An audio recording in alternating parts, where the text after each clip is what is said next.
Salut à tous, c'est Thomas de la Tribune Olympienne. Je suis ravi de vous accueillir aujourd'hui pour un nouveau Qui es-tu, le portrait de notre probable nouvelle recrue Nuno Tavares. Dans cette vidéo, on va parler de son parcours, de son style de jeu et de son futur à l'OM. Nuno Tavares est né le 26 janvier 2000 à Lisbonne. Il effectue sa formation notamment au Sporting Lisbonne et à Casa Pia. À l'été 2015, il intègre les équipes de jeunes du Benfica. Il y fera toutes ses classes et gravira les échelons chaque année pour faire partie de l'équipe première en 2019. Une première saison en tant que remplaçant avec un total de 24 matchs pour 2 buts et 6 passes D. Il jouera 25 matchs lors de la deuxième saison mais avec un temps de jeu réduit. Il est barré par Alex Grimaldo, le titulaire à Benfica, et malgré quelques matchs intéressants, il n'arrive pas à faire totalement sa place. Arsenal le recrute à l'été 2021 pour 8 millions d'euros. Là aussi, la concurrence est rude avec Kieran Tierney. Mais Tavares joue malgré tout 28 matchs pour un but et 2 passes D. Il est notamment titulaire en fin de saison sur des gros matchs comme Chelsea, Manchester United ou encore Tottenham. Un peu plus de temps de jeu, mais Nuno Tavares n'a pas encore une saison complète de titulaire dans sa carrière.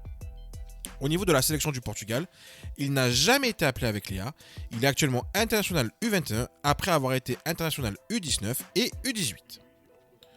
Parlons de son style de jeu. Nuno Tavares est un latéral gauche très offensif, physiquement très impressionnant. Sa saison en Angleterre l'a encore fait gagner en puissance. C'est un joueur solide qui dispose surtout d'une grosse pointe de vitesse. Avec Tavares, on va avoir un joueur qui ne compte pas ses efforts. Il est capable d'enchaîner les allers-retours sur son côté gauche. C'est un vrai piston qui aime se retrouver dans la surface de réparation adverse en Europe. Il est l'un des meilleurs statistiquement dans ce domaine.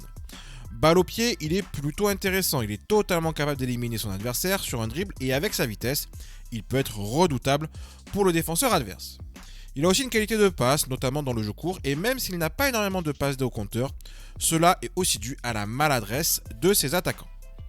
Défensivement, il fait le boulot. Dans le duel, il met en avant ses qualités de physique et de vitesse. Il se laisse très rarement dribbler en 1 contre 1. Là aussi, d'un point de vue statistique, il fait partie des meilleurs en Europe. Il est capable de faire un gros pressing, notamment dans la moitié de terrain adverse. Il devrait ne pas avoir trop de mal à se faire au schéma tactique de Tudor, même si tactiquement, il a montré quelques lacunes ces dernières années. Car oui, Nuno Tavares a des défauts.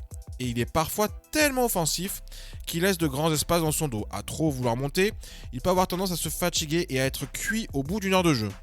Il va devoir apprendre à gérer ses efforts, surtout dans un rôle de titulaire qui va être amené à enchaîner les matchs.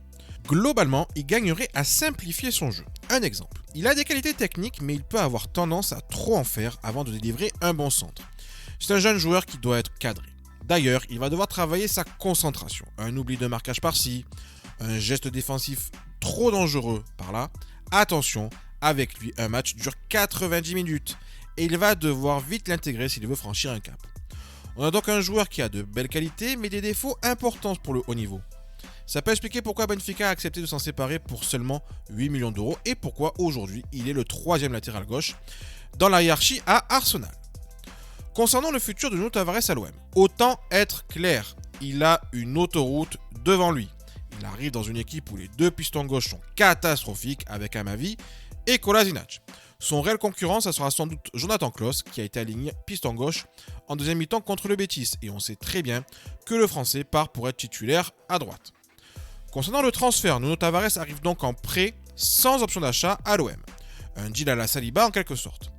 La team pessimiste mettra en avant que l'OM est le centre de formation d'Arsenal.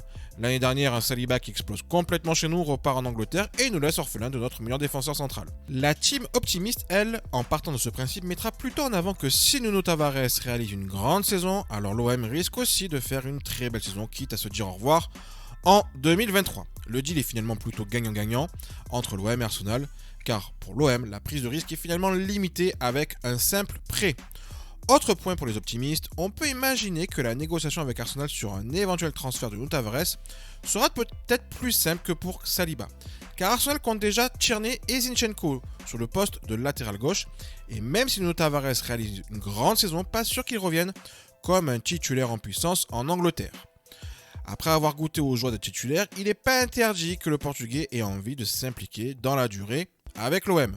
Alors certes, Arsenal n'a pas voulu mettre d'option d'achat, mais sans doute pour pouvoir mieux négocier à la hausse un futur transfert en cas de grosse saison du Portugais. Mais pour réaliser une grosse saison, Nuno Tavares va devoir gommer certains de ses défauts, comme on a vu. Il va devoir être beaucoup plus régulier et l'inconnu avec lui est de savoir comment il va digérer l'enchaînement des matchs, ce qu'il n'a jamais pu faire en professionnel. Dans une saison avec la Ligue des Champions et un podium à aller chercher en Ligue 1, c'est un gros pari qu'a pris Pablo Longoria avec ce joueur, même si les conséquences en cas d'échec du Portugais seront limitées. Voilà, c'est tout pour aujourd'hui. N'hésitez pas à liker cette vidéo et à vous abonner à la chaîne. On se dit à bientôt pour une nouvelle vidéo. Bon mercato à tout le monde. N'oubliez pas d'avoir totalement confiance en Pablo Longoria. Profitez des vôtres et surtout, allez l'OM!